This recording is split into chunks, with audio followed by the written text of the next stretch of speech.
right? And this is one of those things. I will say this until the day that we pass, because we gonna die together. We ride together, we die together. I know somebody's like, oh, hold on, he gonna. Chavis is for life. Yeah, no, I'm not taking her out when I leave. I just we done already prayed, Lord, I ain't leaving here without her. No. But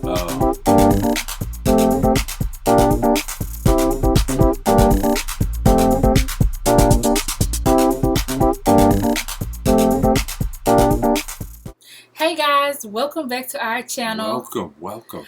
This is I Am Encouraged TV. We are the Chavises, and we are so excited to have you guys here today. Make sure that you like, share, and subscribe to our channel. That's right. So that you can stay updated on all our episodes that are released every Thursday. That's right, every Thursday, once a week. And we can't wait to hear what you think. Absolutely, Okay. absolutely. And, we're just so excited to be here with you today. And we've got a great topic for you today. Today we're talking about conflict. That's right, conflict in the relationship, right? Yeah. Conflict. And you see, I got Layla Ali over here. She act like she ready to box, And some of us in our relationships, that's really, That's the norm. that's a great depiction of our relationships. Is that, we're always about ready to come to blows. The other day I was out walking our dog Tina, and honestly, I believe this was a couple, but at the same, I believe this was a couple, but at the same time, the way she was talking to him, I'm like, are they really together? Really? Yeah, she was talking about, you out here, you ain't married, you ain't got no kids. You ought to be doing a little bit better for yourself. Like, I shouldn't have to be. And it was loud. Like, it was way down the street, and I could hear it as soon as I walked out the door. And so for some of us, that is our norm in our relationships, is that, we just, So what should a person do if they're in a relationship where they're on the receiving end of the tearing down and the verbal conflict? Well, there's a movie that tells you exactly what you should do. What should you do? The name of that movie is Get Out.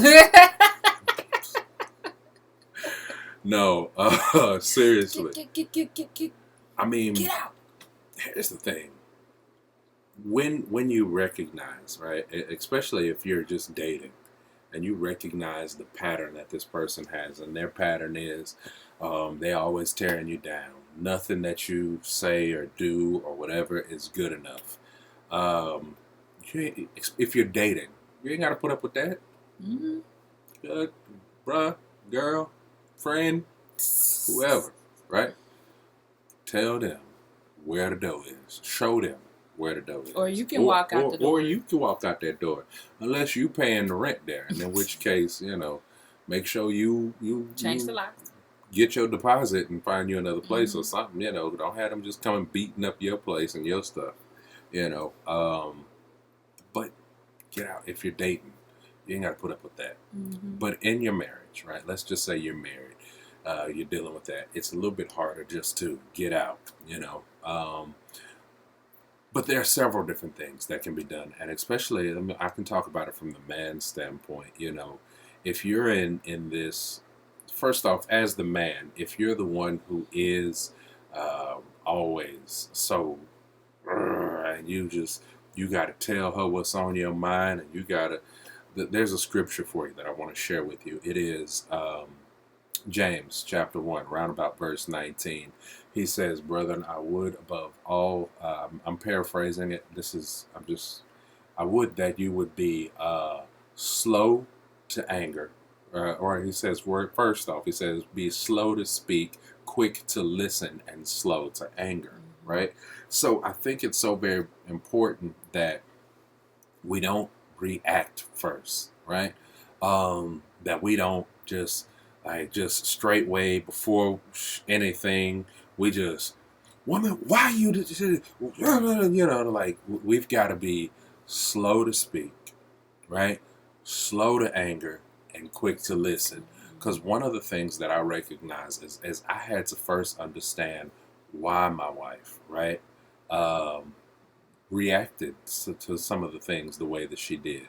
I may do something simple, and if her reaction doesn't equal up to what I did. I'm like, hey, what is wrong with you? Like, why are you? And so we would talk through it, right? And this is one of those things. I will say this until the day that we pass, because we gonna die together. We ride together, we die together. I know somebody's like, oh, hold on, he gonna. Chavis is for life. Yeah, no, I'm not taking her out when I leave. I just we done already prayed, Lord, I ain't leaving here without her. No. But one thing that I will say until the day that we pass is that communication is the foundation of our marriage. Mm-hmm. It has improved our sexual life. It has improved our living together. I would not be able to live with this woman without communication, because we're both handfuls. I'm just going to be honest. We're both handfuls. And if we didn't communicate through all of this, we wouldn't be able to do these videos without communication.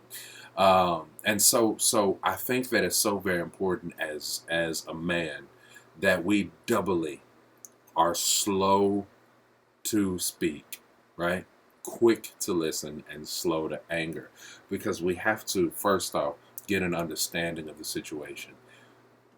You coming home because you've had a hard day at work and you fussing at her over something that she didn't do. Have you taken time to find out and understand what her day was like? Like, maybe she had some stuff happen today that has put her in a space where, the stuff that you would like to have done by the time you get home, it just ain't done. But what has her day had to, what all has her day involved, right? And here's the last part of James 1:19.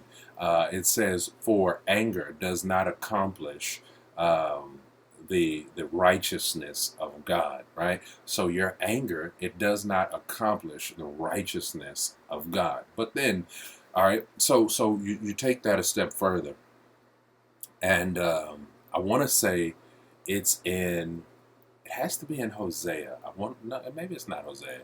No, it's not. So, in the same passage of scripture where he's talking about why he hates divorce, where it says God hates divorce, and it's telling you why he hates divorce, right?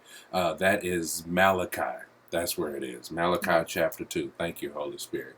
So when you're looking in Malachi chapter 2 and it's talking about why he hates divorce, he's saying that he hates divorce because his overall end goal is that we have godly unions that produce godly offspring, right? So then if you have this union and there's a bunch of anger in it, and again, going back to James, and you put those two together, the anger that resides within you or dwells within you does not produce, right, God's righteousness or bring forth God's righteousness. So now, as the man, I come home, I'm always angry because I'm mad about something that happened at work. I'm mad about this. I'm mad that, we married and these girls out here, they so doggone fine. I can't do nothing with them. She always calling me and I can't do what I want to do. So you have now all these issues, and then it becomes like, okay, you just fussing for no reason and you can't produce the good things of God.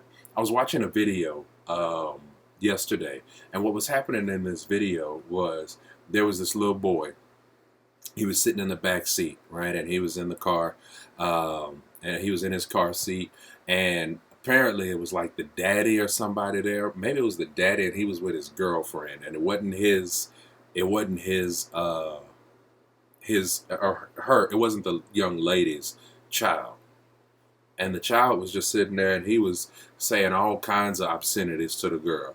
And he was cussing her. I mean, and the little boy couldn't have been no more than like 3, 4.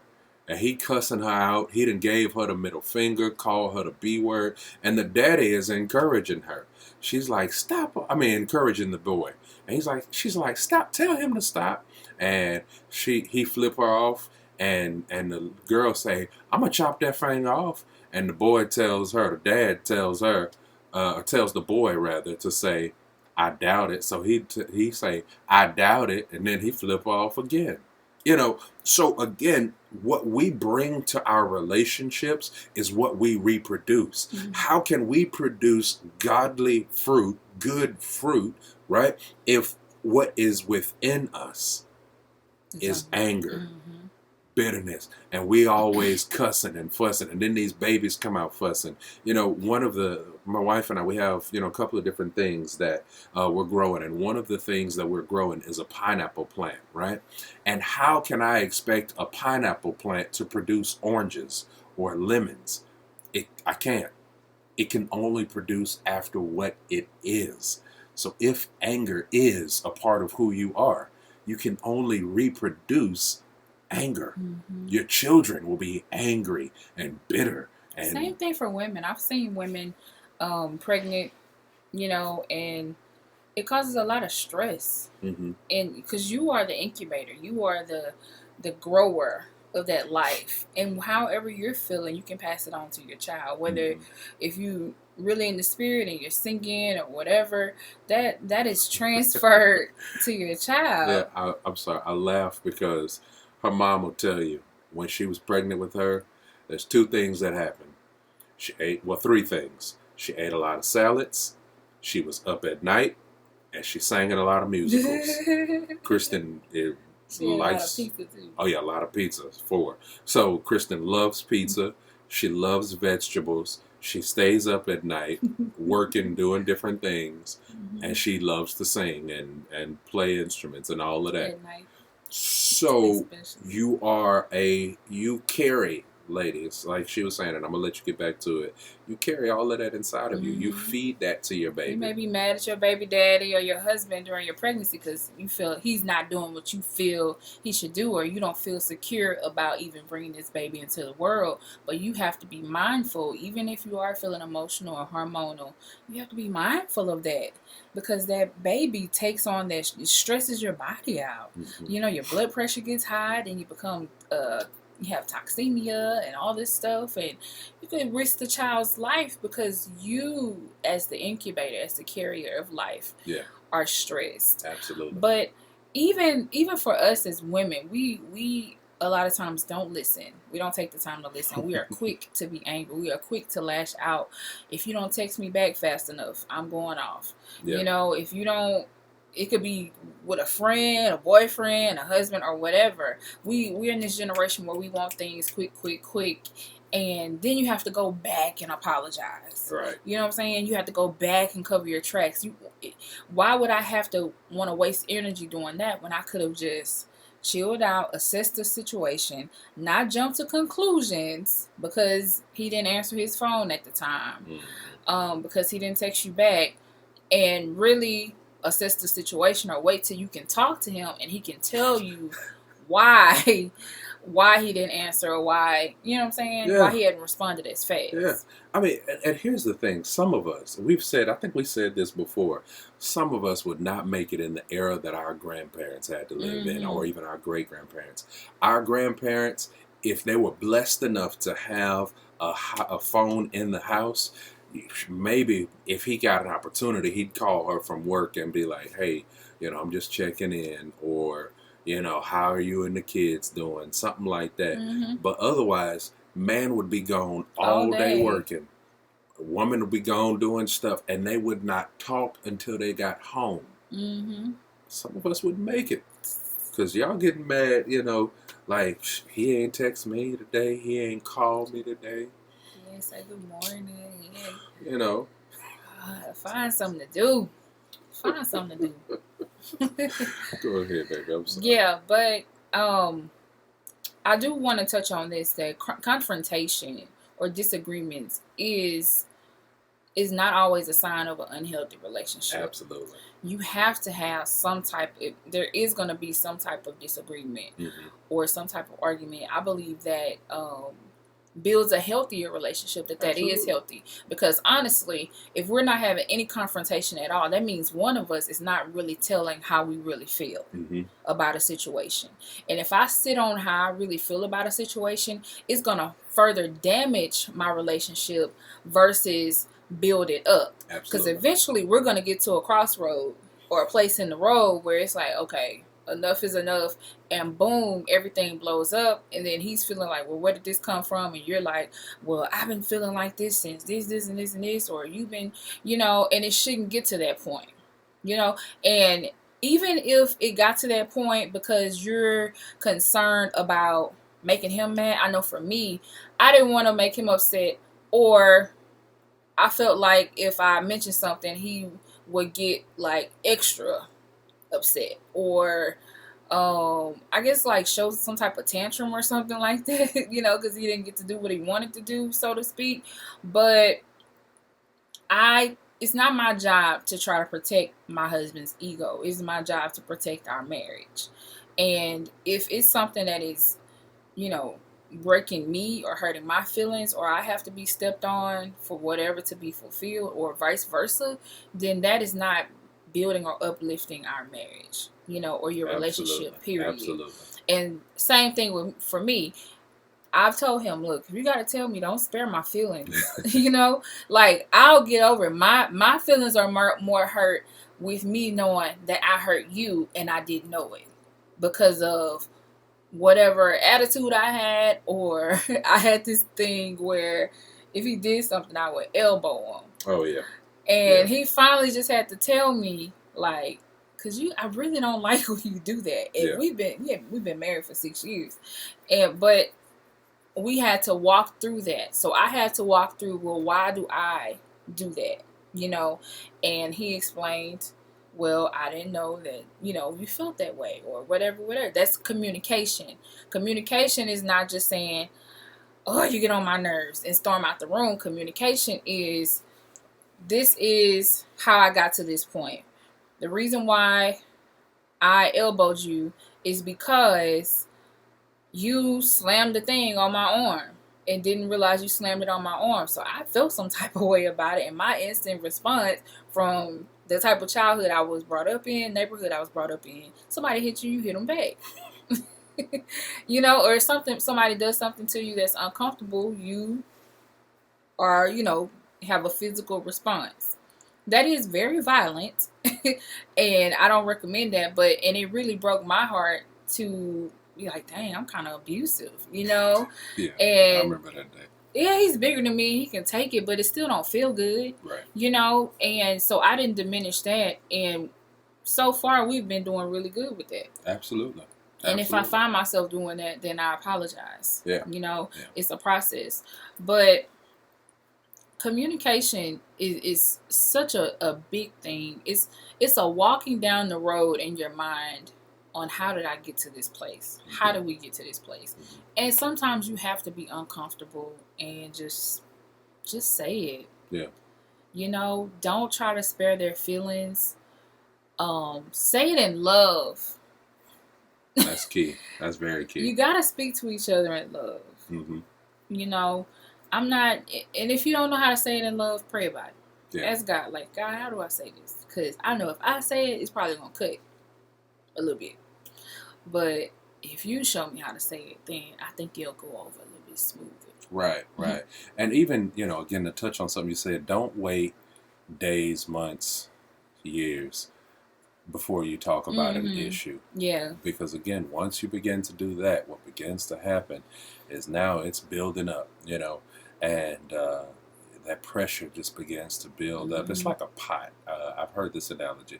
It's like a pot that's boiling, right? And then, like when we're cooking rice or something like that, yeah. It starts to build up, and then next thing you know, it starts spilling over all onto the stove, and it's like it's a big mess. I hate rice cleanups. Oh my gosh, and so that's how anger and all of that gets within us when we don't release that. And I'm not saying release it in every time somebody do something you don't like, you got to go and get in their face. Like, no, you take a moment and you say, God, how do I need to approach them about this? And you talk about it. So be slow to anger, right? Ask them, like, wait a minute, why do you do this? I had to, like I said, I think one day what got us to that point, and I'll share with y'all the story since she's kind of already, bridged it.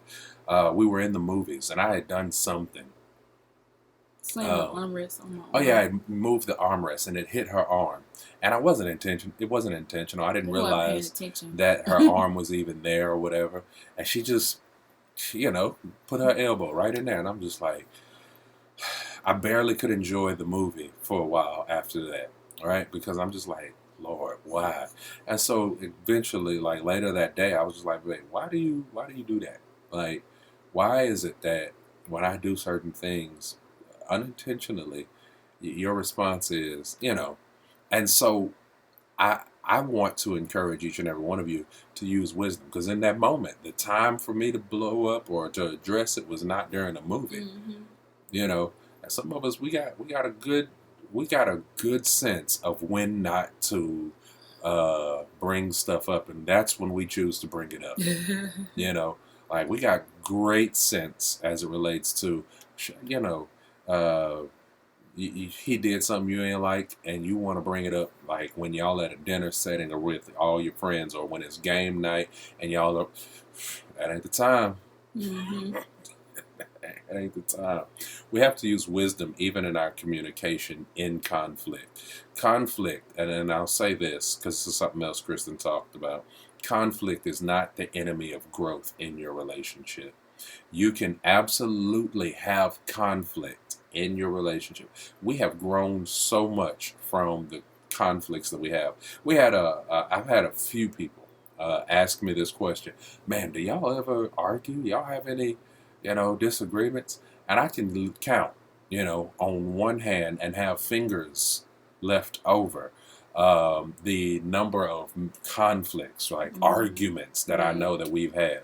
And that's a good thing, but at the same time, we've learned from those. We've learned a lot from those things, right? I remember, and I tell it to people all the time. I remember one time it was so bad, our argument or whatever was so bad that I had left. Or I was about to leave. I put it that way. I was in the car and I was getting ready to go somewhere. She came and she stood right there. She said, you ain't going nowhere." I think she was trying to block the door, even, me getting in the car. No, but she's like, "You ain't going nowhere." Like, where you going? Well, I'm going too. So, like that sort of stuff. And so I ended up not leaving. We talked it out. We dealt with it. We grew and became so much better in our marriage because of it. Conflict is not the enemy of growth. Just because you have an argument or two or three does not mean that you cannot grow. It's all about how you handle the conflict. And when you're angry and you can't talk to somebody, or you may blow up, you may need to take a moment, step away, and, just be honest and say, I can't talk to you right now, and I'll come back.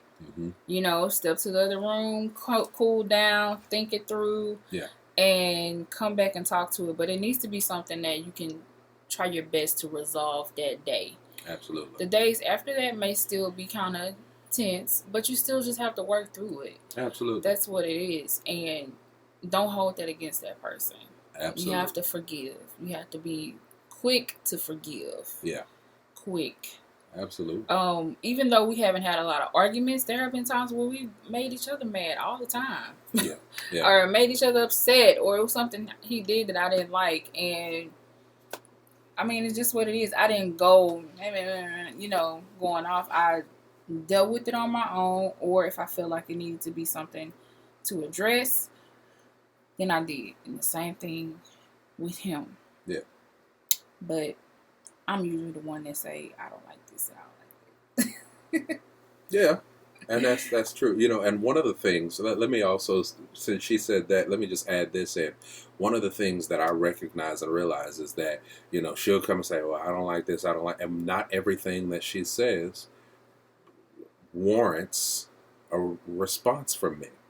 The time when we start to get into trouble as men is when she start talking, and then we feel like we got to say something back. Oh, you don't like this? You don't like when I do that? Well, I don't like when you do, and I don't like you. You know what I'm saying? And then it becomes a competition almost of, well, shoot. Well, since I don't like your mama. You know what I'm saying? And then they be like, hold up, you don't like, well, I don't like, you know what I'm saying, and now it didn't What a nasty potato salad. Yeah, you know, stuff like that. And then it goes into something that, like at the end of it, it's like, man, how in the world did we get there? Like, it started off with you can't take back your words. You cannot take, and for me, I remember everything. So if you say it, you better mean it. Right. You know, and when you do say it, I feel like you meant it anyways. Mm-hmm. So you can't, you have to be a good steward over your words. Right. I don't want to say something about him that, dang, I'm going to have to come and apologize for it. Mm-hmm. Or he going to be like, dang, she really feel like that about me?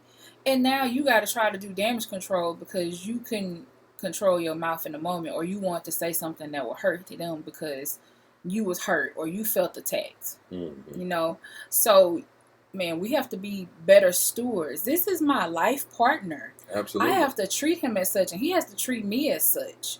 And I keep seeing this where somebody's dealing with a person that's embarrassing them in public. Mm. They wait till they get around people and they want to call out what you do, and that's such. That's maltreatment. Now I don't even know if that's a real word, but that you shouldn't do a person like that, and you shouldn't be treated like that. Because I personally feel, this isn't Jesus. I personally feel like if you want to embarrass me in front of somebody with whatever story, okay, I might let that slide the first time. But if you want to do it again, then I'm gonna be embarrassed you too. That way, so you will know. I'm sorry, the situations I'm seeing in my head, somebody tell one of your stories and you say, that's why, and I mean, you've seen it on TVs, but that's why you're little, mm-hmm. You know. See? Now he all like, and hurt people, mm-hmm. You know. So I definitely want to. You don't want to do that. Yeah, you don't want to do that. You have to. That's why I said earlier. You have to understand timing. Mm-hmm. Timing is everything in conflict. A situation can be too hot to handle, literally in the moment, mm-hmm. And you just gotta wait a minute and be like, all right, no, let me back up. Let me back off, because if I say this right now. Won't be good. Won't be good. Yeah. And there's even jokes that he's made, and he said, and he knows like he lowballing with the joke, and I'll be thinking about I have something quick, and I was like, see, nope. Yeah. I'm not gonna let the devil use me today. Yeah, and that's one of those things too. You've got to be able to take jokes, and here's the other half of it. You have to also be able to understand two things. You have to be able to take a joke. You have to understand when is a good, proper time to joke. And you have to understand your partner. I joke at the right, proper time. Not all the time. You also have to understand. Because you'd be like, too soon? Oh, yeah. You also have to understand your partner and the way that they joke. Like, They may be joking and you taking stuff serious, and they just really was joking, mm-hmm. You know. But because you don't fully understand them, you didn't take time in the beginning to get to know and understand them. Now, you done got, as they say, butt hurt behind something that was supposed to be funny to them. Yeah, you frustrated. Yeah, because their type of humor isn't your type of humor. Right, you just have to. That's a part of understanding the person that you're with. Yeah, absolutely. So let me just encourage you all today. No matter what it is that you're dealing with, right? Whatever sort of conflict y'all are having, all conflict can be resolved through patience, listening, and speaking. Now, here's the last part that I want to deal on this, and feel free to say everything you want about this. Mm-hmm. When I say speaking, I'm not talking about fussing, like yelling. I'm not talking about at the top of your, range or top of your, capabilities. I mean, speaking. We don't have those, like, if I'm yelling at Kristen, it's because she's in another room and I'm saying, hey, babe, can you? No, that's our yelling. Mm-hmm. It ain't, saying I'm yelling at her because I'm upset, right? You can do more speaking in a nice, level, calm tone than you can with, you know, high. Because once you get up there and you start, then now I got to try to match your level. Or I'm going to tune you out, or, you know, it's gonna be a lot of different variables that come into play if you're yelling at me or whatever. Absolutely. And I see this for people that are having constant conflict, and not just constant conflict, but you're having conflict and there's no resolution, or you're having conflict or confrontation with your spouse or with the person that you're dating, and it seems like they still can't hear you, or they can't understand, or they won't comply, then you may want to pray about that and consider possibly doing something different. Yeah. That may not be your partner in life. Yeah, because definitely if I want to grow, I have to be willing to listen. Mm-hmm. I have to be willing to listen to what it is that she's saying. And not just listen, because listening is one thing, right? But even when you continue to read that whole passage of Scripture in James chapter 1, then it goes on to talk about being a doer, Mm-hmm. right? Not just hearing, but being a doer. Not just reading, but being a doer. So she tells me, babe, I don't like it when you do this. And then I just be like, so? And they're like, I don't maybe say so to her, but I just, in my mind, I'm like, whatever. And I just keep doing it. Now if it's something unintentional, okay, maybe that's a different story, because sometimes you just do stuff and you're not even thinking about it, right? But if I hear her and she says she doesn't like it and I continue to do it, that's spiteful. Yeah, and that's not love, because love does not provoke anger, mm-hmm. and is not easily provokes wrath, and is not easily angered. Right. So that's not love. Absolutely. And you may want to go through that scripture, First Corinthians 13, the love chapter, mm-hmm. and you want to, where you see the word love, put that person's name and see if they make that checklist. And if they don't, that may be confirmation that absolutely, you may have to go your separate ways. Yeah. Well, friends,